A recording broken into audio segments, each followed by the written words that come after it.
하나님 말씀 함께 보겠습니다. 룻기 1장 15에서 18절 말씀입니다.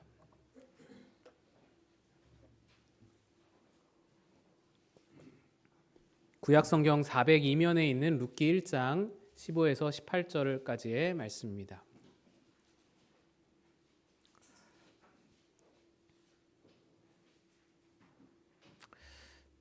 우리 한 절씩 교독해서 읽도록 하겠습니다.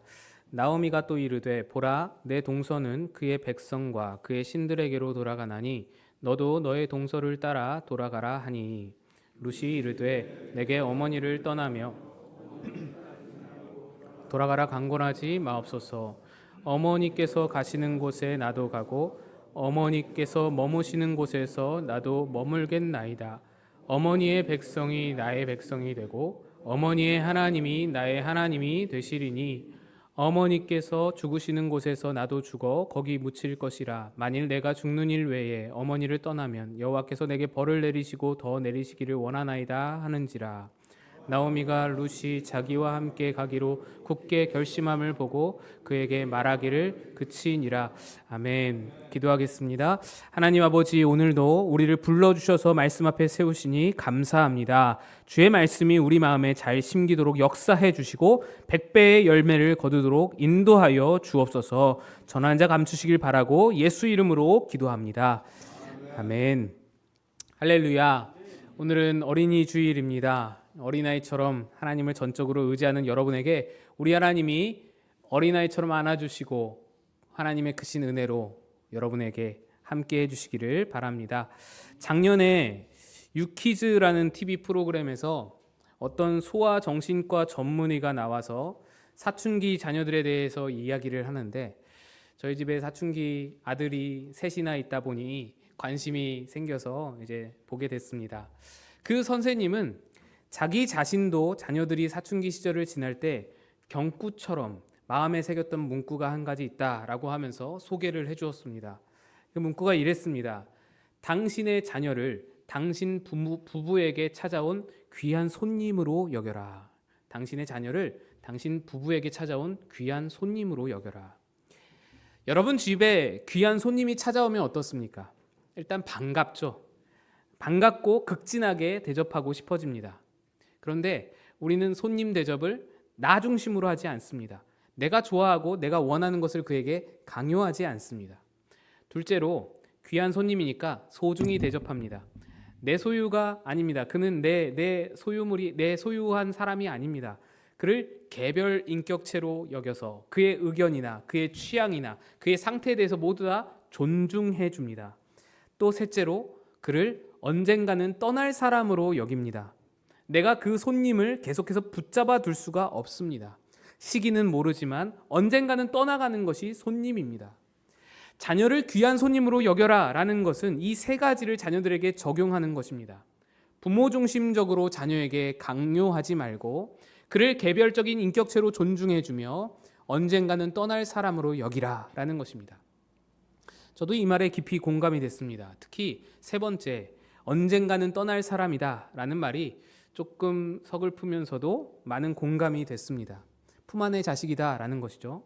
자녀가 부모를 떠난다는 것은 꼭 집을 떠나서 출가하는 것만을 말하지는 않을 겁니다. 같이 살더라도 정서적으로 독립을 이루어서 개별적 사회 구성원이 된다면 그 또한 부모를 떠나는 것입니다. 그래서 저도 제 아내와 늘 함께 이야기하며 연습하는 것이 내려놓는 것입니다. 아이들 떠날 날이 얼마 남지 않았다. 애들 떠날 날이 얼마 남지 않았다. 자꾸만 내려놓는 걸 연습하게 됩니다. 이제는 부모보다 여자친구를 더 찾고 친구들을 더 찾고 그 친구들과 노는 시간을 더 즐거워하는 그 모습들을 보면서 내려놓는 거예요. 이렇게 자녀를 귀한 손님으로 대접하라 라는 얘기는 자녀를 자기 삶의 주체로 세우라 라는 얘기일 것입니다. 자기 삶을 스스로 이끌어갈 수 있는 그런 자립심이 있는 존재로, 독립적인 존재로 그렇게 세워가는 것이, 그렇게 내보내는 것이 부모의 역할이다라는 것이죠. 그런데 신앙을 가진 부모들에게는 한 가지 역할이 더 있을 것입니다. 자녀를 자기 삶의 주체로 세울 뿐만이 아니라 자기 신앙의 주체로 세우는데 부모가 또한 조력해야 한다는 것입니다. 그러면 부모는 어떻게 자녀를 자기 신앙의 주체로 서도록 도와줄 수 있겠는가? 오늘 본문이 그 답을 보여줍니다. 오늘 본문은 룻기입니다. 룻기는 인간의 실패로 시작하여서 하나님의 역전으로 끝나는 이야기입니다.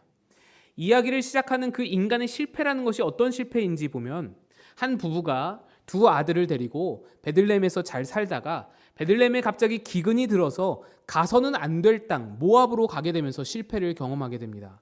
모압은 영적으로 죽은 땅입니다. 신명기에 의하면 모압 사람은 영원히 여호와의 총회에 들어올 수 없다라고 못 박아 두었습니다. 총회에 들어오지 못한다는 것은 대단히 신학적인 의미가 담겨 있습니다. 모압은 그 땅의 베이스 자체가 그모스 신을 섬기는 우상 숭배를 베이스로 하고 있습니다. 거기서 모든 문화, 모든 사상이 다 나오는 것입니다. 게다가 민수기 기록에 따르면 이 모압 사람들은 주술사를 고용하여서 하나님의 백성을 저주하고자 시도했던 그런 민족이 이 모압입니다.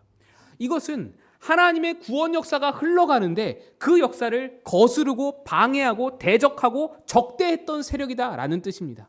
그 구원을 어떻게든 발목 잡아서 끊어놓고자 시도했던 그런 세력이다. 그래서 여호와의 총회에 들어올 수가 없는 겁니다.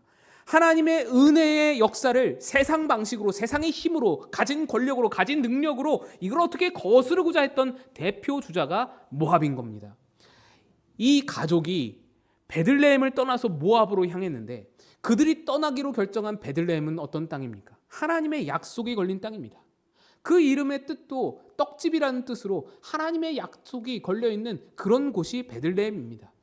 그런데 그들은 풍요와 번영이 있는 곳으로, 베들레헴에 기근이 들자 그 기근을 피해서 풍요와 번영이 있는 땅으로, 하지만 그 땅에 하나님을 적대하고 하나님을 대적하는 문화가 있다고 하더라도 그것을 상관치 않으면서 번영과 풍요만 있다면 괜찮다, 기근만 피하고 내가 경제적으로 풍요를 누릴 수만 있다면 괜찮다라는 마음으로 모압을 향한 것입니다.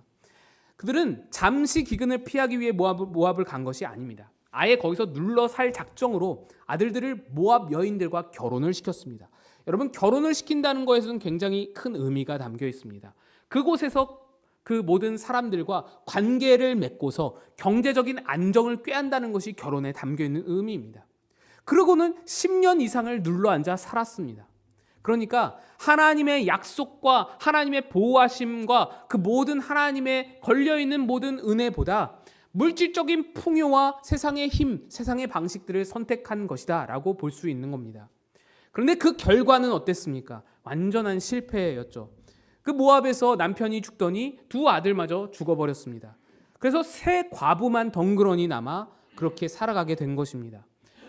이렇게 너무나 암울하고 절망적인 과부들의 이야기로 룻기가 시작이 됩니다. 시어머니 나오미는 도저히 살아갈 방도가 없어서 베들레헴으로 돌아가기로 결정합니다. 그렇게 세 과부가 베들레헴으로 함께 이제 돌아오는데 이 시어머니 나오미가 생각해보니 번뜩 생각이 난 것이, 나 자신이야 과부가 되어서 고향으로 돌아가는 것이지만 이 두 며느리는 고향에서 타향으로 가는 것 아닙니까? 거기다가 과부인데, 걔네들도 과부인데 타향살이까지 해야 하니 이 얼마나 고생이겠어요.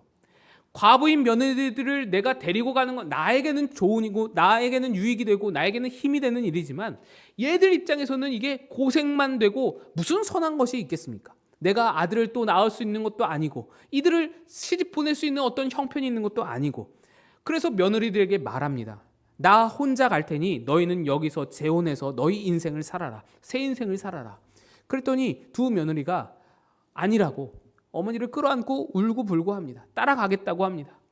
그런데 나오미가 끝까지 고집하면서 아니라, 나는 혼자 가겠다. 너희는 여기서 너희 인생을 살아라. 내가 너희 인생까지 책임질 필요가 없다. 그렇게 하면서 얘기를 합니다. 그랬더니 이제 한 며느리는 떠나갑니다. 근데 남은 하나, 룻은 웬일인지 안 가겠다고 버티는 겁니다. 끝까지 버팁니다. 어머니가 고집을 부리는데 그 어머니 고집을 이겨먹습니다. 그래서는 안 떠나고 베들레헴까지 따라가게 됩니다. 여기서 의문인 것이 있죠.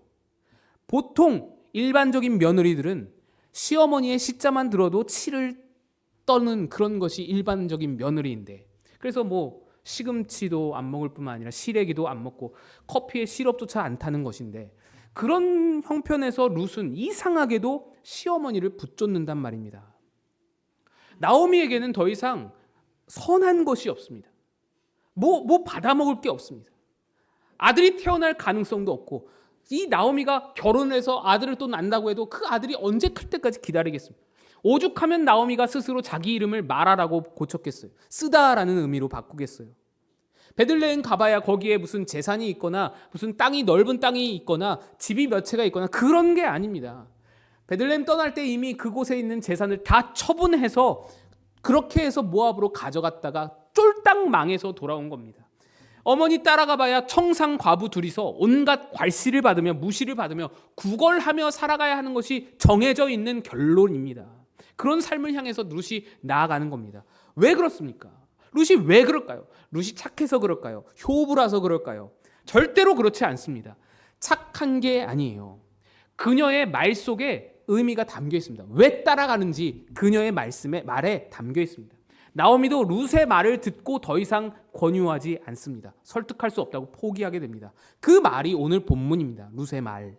26절, 17절 두 절을 보시면 룻이 이르되 내게 어머니를 떠나며 어머니를 따르지 말고 돌아가라 강권하지 마옵소서. 어머니께서 가시는 곳에 나도 가고 어머니께서 머무시는 곳에서 나도 머물겠나이다. 어머니의 백성이 나의 백성이 되고 어머니의 하나님이 나의 하나님이 되시리니 어머니께서 죽으시는 곳에서 나도 죽어 거기 묻힐 것이라.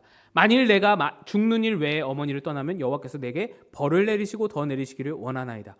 이 말에 답이 있는 겁니다. 룻은요, 시어머니를 선택한 게 아닙니다. 시어머니의 어떠함을 보고 선택한 게 아닙니다.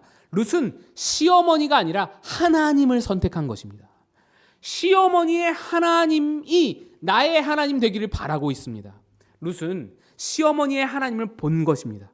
시어머니 나오미는 룻에게 지금 아무 도움도 되지 못하고 아무 유익을 주지 못하고 오히려 짐만 될 뿐입니다. 그런데 시어머니에게 그렇게 아무것도 얻을 수 없는 형편, 시어머니가 아무것도 가지지 못한 형편이라는 것 때문에 룻은 오히려 어머니의 삶을 통해서 하나님을 보게 됩니다. 룻도 지금 자기 남편을 잃어봤잖아요. 자기 남편을 잃어봐서 그 슬픔이, 가족을 잃는 슬픔이 얼마나 큰 것인지, 과부가 되는 아픔이 얼마나 큰 것인지 알잖아요. 그런데 시어머니는 남편뿐만 아니라 두 아들마저도 잃어버렸습니다. 이거는 실성할 일이죠. 미쳐버릴 일입니다. 근데 바로 거기에서 룻은 보는 거예요. 나오미가 버티는 걸 보고요. 나오미가 슬픔을 견디는 걸 보는 겁니다. 저게 어떻게 가능할까? 룻이 생각하는 겁니다. 저걸 어떻게 버틸 수 있을까? 저 슬픔을, 저 고통을 어떻게 견뎌낼 수 있을까? 나는 남편 하나 잃은 것으로도 이렇게 힘이 드는데 어머니는 어떻게 모든 것을 잃고도 그걸 견뎌낼 수 있을까? 생각하고 고민하고 관찰하다가 어머니가 의지하고 어머니가 소망으로 삼고 어머니가 믿고 따르는 하나님을 발견하게 되는 것입니다. 여러분, 한꺼번에 남편과 두 아들을 잃어버리는 그런 큰 슬픔에 빠지게 되면 사람이 이기적이 되어도 이해가 됩니다. 모든 사람들이 다 그녀가 나오미가 이기적이 되더라도 할 말이 없습니다. 뭐라고 하겠어요?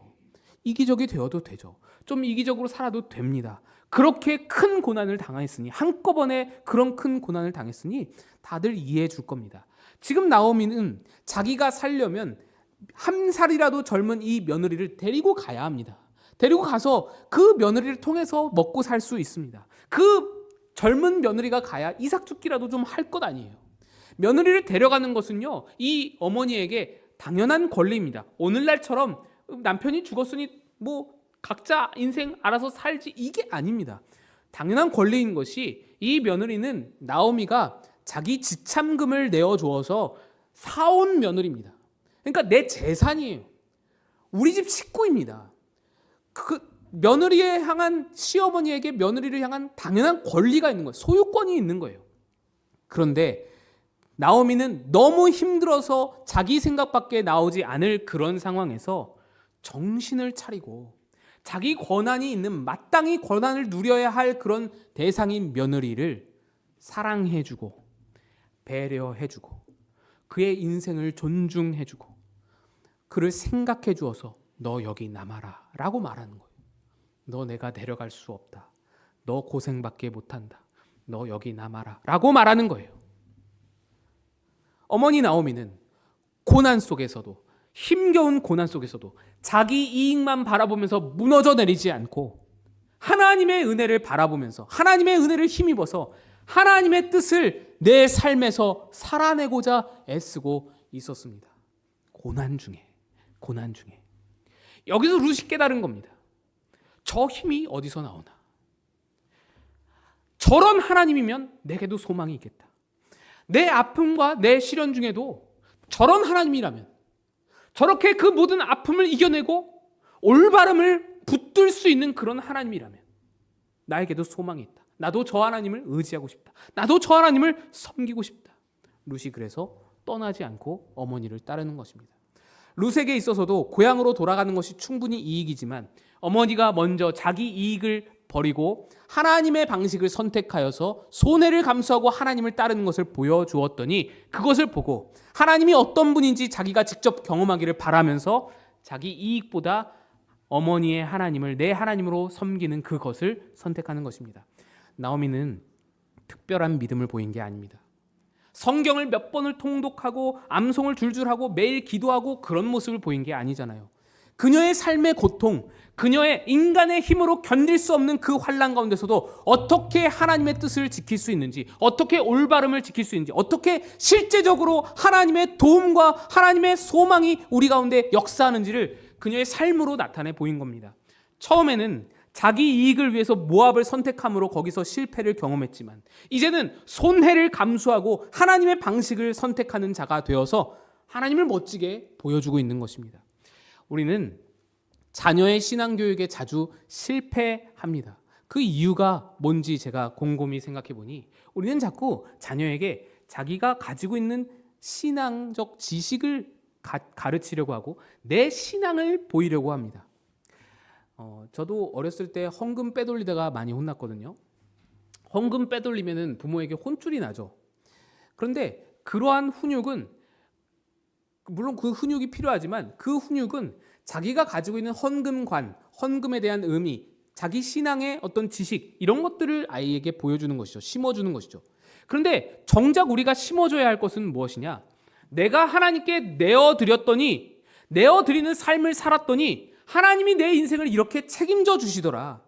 내가 손해를 불구하고 하나님 앞에 이렇게 내어드렸더니 하나님이 내 인생을 이렇게 사용하시더라. 이런 경험을 보여줘야 할 텐데 이런 것은 잘 보여주려고 생각을 못하고, 그러니까 경험을 전달하지 못하고 지식만 전달하려고 한다는 말입니다. 자녀에게 하나님을 보이려면 먼저 내 삶에서 손해를 감수하고서라도 하나님의 방식으로 하나님을 의지함으로 살아내서 하나님을 경험하고 그 경험을 자녀에게 보여줄 수 있어야 할 텐데 그런 삶이 가져올 여러 가지 고단함과 괴로움과 어려움으로 인해서 그게 두려워서 거기로 나아가지를 못하죠. 그걸 경험하는 데까지 나아가질 못하죠. 손해를 감수하고 하나님의 방식으로 선택하는 그 삶으로 나아가질 못합니다. 그래도 아이들의 신앙은 교육해야겠죠. 그런 생각이 들잖아요. 내가 삶으로는 보이지 못해도 아이들 신앙은 교육은 해야겠으니 그러다 보니 이제 쥐어짜서 나오는 것이 내 머리에 있는 지식. 예배 드려야 된다. 헌금 빼돌리면 혼난다. 식기도 안 하면 혼난다. 이거밖에는 할 게 없어지는 것입니다.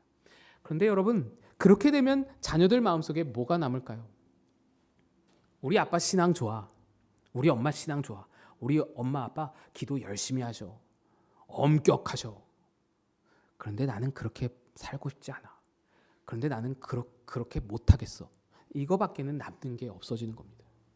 하나님을 보이려면 하나님의 가치관으로 하나님의 방식으로 먼저 삶을 살아가야 하는데 그게 골치 아프니까 자꾸만 편한 방법을 찾게 되고 나는 편하게 살면서 아이들 신앙은 어떻게든 교육을 해야겠다 이 생각만 우리 가운데 하게 되는 겁니다.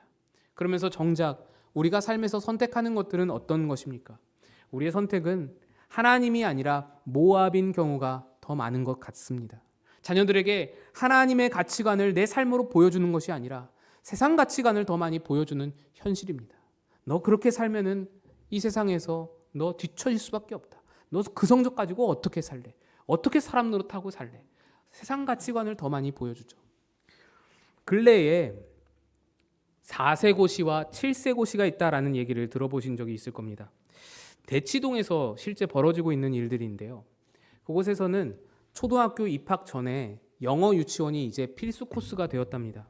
영어 유치원은 사교육의 첫 단추로 되게 중요한 과정이 되었습니다. 이거 잘못 끼면은 앞으로 모든 계획이, 모든 플랜이 다 무너지는 겁니다. 그래서 그 영어 유치원에 합격하기 위해서, 입학하기 위해서 그 경쟁률이 세니까 4세부터 선행학습과 학원 교육을 시작을 하는 겁니다. 이제 막 한국어로 입을 떼기 시작한 아이들을 영어 학원에 보내서 영어 유치원을 준비시키는 거예요. 영어 유치원 고시를, 그 입학 고시를 준비시키는 겁니다. 그래서 이것이 4세 고시입니다. 그렇게 영어 유치원으로 준비를 잘 마치면 7세 고시를 준비합니다. 7세 고시는 초등학교 입학 후에 영어 학원을 다니기 위해서 준비하는 과정인데 좋은 영어 학원이 또 있답니다. 좋은 영어 학원을 들어가려면 그 시험이 대단히 어렵고 또 전국에서 몰려들기 때문에 경쟁률이 치열해서 7세부터 학원에서 준비시키고 공부를 시키는 게 7세 고시입니다. 이 시험의 난이도는 무려 미국 초등학교 4학년 수준입니다. 한국 초등학교가 아니고요. 미국 초등학교 아이들이 영어 시험을 보는 4학년 수준의 영어 시험입니다. 그게 초등학교 입학 전에 치르는 7세 고시라는 말입니다. 놀라운 것이죠. 우리나라 대치동에서 일어나고 있는 현실입니다. 왜 이렇게까지 하느냐? 최근 불어온 의대 진학 열풍과 관련이 있습니다.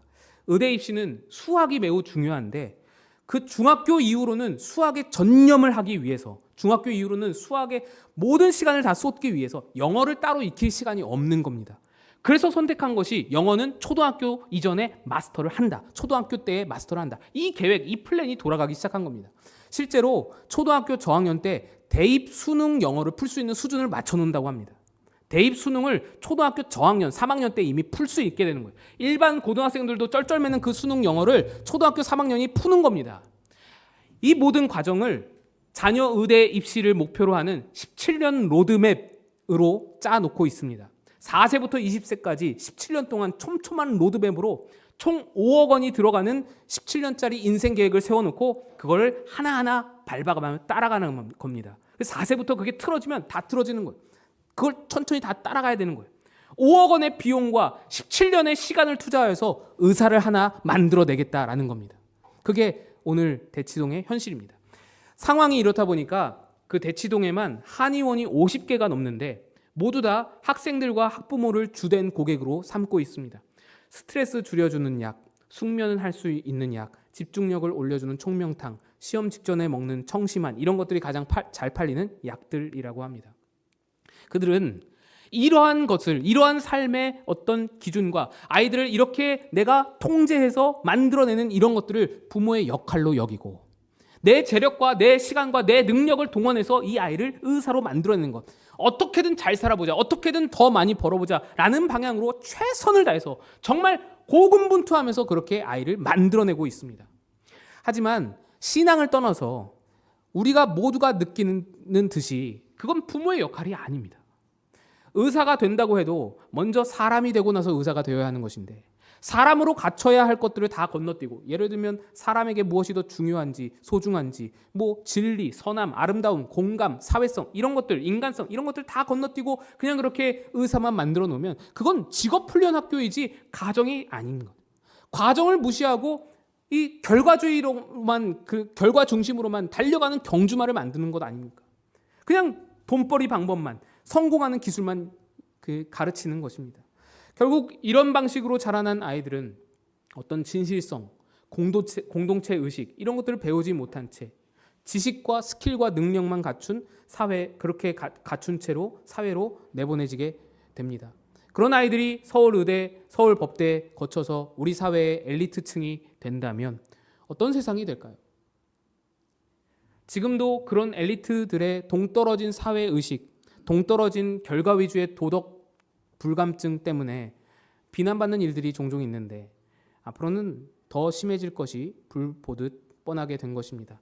제가 예견하건대 이런 결과 위주, 성취 위주로 경주마처럼 자라난 아이들은 결국 모압의 결말, 자기 삶이 피폐해지는 그런 결말을 보게 될 것입니다. 물론 이런 삶은 세상적인 기준으로도 지나치게 극단적인 경우라서 잘 와닿지 않습니다. 그런데 우리들에게도 이런 요소가 있다는 것을 아셔야 합니다. 우리들도 대치맘까지는 아니더라도 자녀의 인생을 부모가 철저히 주도하고 계획하여서 뭔가 만들어내야 할 것으로 생각을 합니다. 내가 개입해서 뭔가를 만들어내야 한다.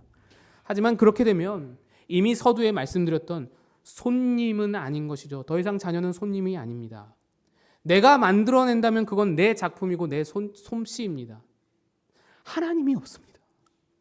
하나님이 없습니다. 아이들 삶에 하나님이 개입할 틈이 없습니다. 존스 홉킨스 병원에 소아정신과 전문의로 있는 진아영 박사가 이런 말을 했습니다. 육아는 밥 짓는 것과 같다. 아이는 쌀이고 육아는 밥을 짓는 것이다. 이게 무슨 말이냐? 우리는 밥을 지을 때 쌀 말고 다른 어떤 것을 첨가하지 않습니다. 쌀을 물에다가 이렇게 담궈서 밥을 지을 때 소금으로 밑간을 한다든지 어떤 양념을 추가한 그러지 않습니다. 쌀에는 본래 쌀이 가지고 있는 밥맛이 있기 때문에 물만 잘 맞춰주고 불만 잘 떼주면 자기가 알아서 밥이 되는 것입니다. 마찬가지로 육아도 사랑이라는 물과 기본적으로 갖춰야 할 인성과 인생 가치관에 대한 훈육의 불만 잘 떼주면 훌륭한 밥맛을 내는 그런 밥이 되는 것입니다. 그런데 우리는 여기에 자꾸만 뭘 넣어야 한다고 생각하죠. 뭐 빠뜨린 것이 있을까봐 계속해서 불 떼고 있는 지금 밥이 되어가고 있는 그 밥솥을 자꾸만 열어보죠. 자꾸만 열어서는 거기다가 뭘 넣으려고 합니다. 양념을 넣고 간장을 넣고 소금을 넣고, 야, 너 그렇게 밋밋한 맛으로 살면은 이 세상에서 뒤처져. 너 그러면 세상에서 다 패배자가 되는 거야. 세상은 이런 말 싫어해. 너는 그러면 안 돼. 이걸 넣어야 돼. 이걸 가져야 돼. 계속해서 추가하고 주입하려고 하는 겁니다. 그러나 전문가들이 말하는 부모의 역할은 뭘 넣어주는 게 아니라 아이가 스스로 가지고 있는 것을 꺼내주는 것이라고 말합니다. 신앙도 마찬가지입니다. 제가 지금 자녀를 위주로 말하고 있지만 자녀뿐만이 아닙니다. 여러분이 관계하는 모든 사람들에게 마찬가지입니다. 신앙에 있어서 우리는 자꾸만 뭘 넣어주려고 하죠. 그게 아닙니다. 성경에 기록된 대부분의 하나님의 사람들은 부모에게 신앙교육을 제대로 받은 사람이 별로 없습니다. 별로 없습니다. 이게 놀라운 사실입니다. 오히려 부모를 떠났을 때 신앙적으로 훌쩍 자라는 것을 봅니다. 야곱이 어땠어요? 부모를 떠나서 신앙이 자라났죠. 부모가 없었습니다. 요셉이 어땠어요? 부모를 떠나서 그의 채색옷이 다 찢어졌을 때, 아버지가 입혀준 채색옷이 다 찢어졌을 때 거기서 성숙을 이루게 됩니다. 모세도요, 부모를 떠나 왕궁에서 자랐고 그 왕궁도 떠나서 광야에서 자라났습니다. 사무엘도요, 부모를 떠나 제사장 밑에서 자라났고 다윗에게는 부모가 있기는 있었으나 거의 버림받다시피 하여서 양치기로 살아가면서 그 양치기 자리에서 성숙하고 성장하게 됩니다. 또 다니엘도요, 다니엘과 세 친구도 부모를 떠나서 타향살이 하면서 거기서 그 어려움 속에서 신앙이 자라나게 됩니다. 왜 그렇습니까? 왜 이런 일이 일어날까요? 어떻게 부모가 없는 거기에서 신앙이 자라납니까?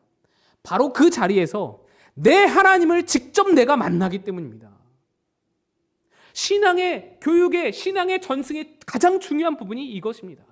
부모가 필요 없다는 얘기를 하는 게 아닙니다. 부모의 역할은 뭘 주입하고 뭘 심어주고 뭘 넣어주는 것보다 어떻게 신앙 교육을 할지 로드맵을 짜가지고 그걸 쥐고 흔드는 것보다 부모에게 주어진 시간 동안에 부모의 삶을 통해서 하나님의 어떠하심을 보여주는 것, 하나님의 사랑을 보여주는 것, 하나님 믿는 자가 어떻게 살아가는 것인지를 보여주는 것, 그것으로서 자녀가 스스로 자신의 하나님을 만나도록, 스스로 가지고 있는 신앙의 잠재력을 꺼내도록 그렇게 하는 것이 부모의 역할의 최선입니다. 이것은 자녀뿐만이 아닙니다. 신자로서 관계 맺는 모든 관계에서 기본적으로 우리가 갖춰야 할 그런 자세입니다. 오늘 설교는 비록 자녀를 중심으로 설교했지만 이 자녀의 위치에는 남편도 올 수 있고요, 아내도 올 수 있고요, 부모도 올 수 있고요, 친구도 올 수 있고요, 동료도 올 수 있고요. 그 누구라도 우리가 신자로서 관계 맺고 살며 신앙적으로 영향을 주게 되는 그런 모든 사람들에게 해당이 되는 이야기입니다. 우리는 하나님을 보이는 자들입니다. 하나님을 주입하는 자들이 아닙니다. 하나님을 드러내 보이는 자들. 그들의 자신의 하나님을, 그들이 가진 신앙의 잠재력을 꺼내주기 위해서 그 가이드를 쳐주는 자들입니다. 그것이 세상에서 우리가 갖는 정체성입니다. 예수님은 우리를 빛과 소금이라 라고 말씀하셨습니다. 빛이 되라, 소금이 되라, 너희들 아직 못 되었으니 그렇게 되어가라 라고 하시지 않았습니다. 이미 너희는 빛이다, 이미 너희는 소금이다 라고 하셨죠. 우리 안에 빛 대신 하나님이 이미 들어오셨기 때문입니다. 우리에게 빛이 빛이 지금 안 되어서 우리가 지금 빛으로 나아가야만 하고 애쓰고 노력해야 하는 것이 아니라 이미 빛이 되었으니 빛이 될 능력과 요건과 자격과 환경을 다 허락하였으니 너는 빛이 되었다. 빛을 발하라 라고 말씀하시는 겁니다. 너는 이미 예수의 그 소금이 되신 예수의 옷을 입었다. 너는 이미 짠맛을 내고 있다. 그것을 발하라. 그래서 빛과 소금은요, 착하게 사는 것을 말하는 게 아닙니다. 착하게 살라는 게 아니에요. 무슨 도덕 윤리를 말하는 게 아닙니다. 그걸 훨씬 더 뛰어넘는 겁니다. 서기관과 바리새인의 의를 뛰어넘는 의를 말합니다. 빛 대신 하나님을 보여주는 자, 그것이 우리의 정체성이다라는 것을 말하는 겁니다. 소금 대신 예수님을 보여주는 자가 우리의 정체성이다라는 겁니다. 그게 우리의 삶의 목적이다라는 겁니다. 하나님은 여러분의 삶에 반드시 하나님 보일 자들을, 하나님을 보여줘야만 하는 자들을 붙여주십니다. 맡겨주십니다. 한 명이라도 있습니다. 누구라도 한 명이 있습니다. 그들 앞에서 하나님이 내게 주신 은혜, 하나님이 예수가 내게 보이신 십자가의 길을 보여야 하는 것입니다. 어떻게 보일까요? 어떻게 보일까요? 고난 중에도 무너지지 않고 하나님 안에, 하나님 앞에 올바름을 선택할 수 있는 그 모습으로, 손해를 감수하더라도 사랑하라는 하나님의 뜻을 실천하는 그 모습으로, 죽이는 것밖에는 할 줄 아는 것이 없는 세상의 권세 앞에서 십자가를 짊어지고 예수를 따라가는 그 삶을 살아가는 모습으로, 실패에도 불구하고 하나님을 바라보면서 일어날 수 있는 능력 있는 자의 모습으로, 그리고 그 실패까지도 선함으로 바꿔서 사용해내시는 하나님을 경험하는 그 삶의 모습으로, 이것을 통해서 여러분의 삶에 하나님의 영광과 자녀됨의 기쁨이 넘치게 됨을 볼 때에 여러분에게 맡겨진 사람들이 하나님은 과연 누구신가? 나도 하나님이 궁금하다. 당신의 하나님이 나의 하나님 되기를 원합니다. 어머니의 하나님이 내 하나님 되기를 원합니다. 라고 자기 하나님을 찾아 나서게 되는 것입니다. 바로 그 자리에서 우리를 통해 하나님이 영광을 받으실 것입니다. 그렇게 살아갈 수 있는 여러분의 삶 되시기를 주님의 이름으로 축복드립니다. 다 일어나서 찬양하겠습니다.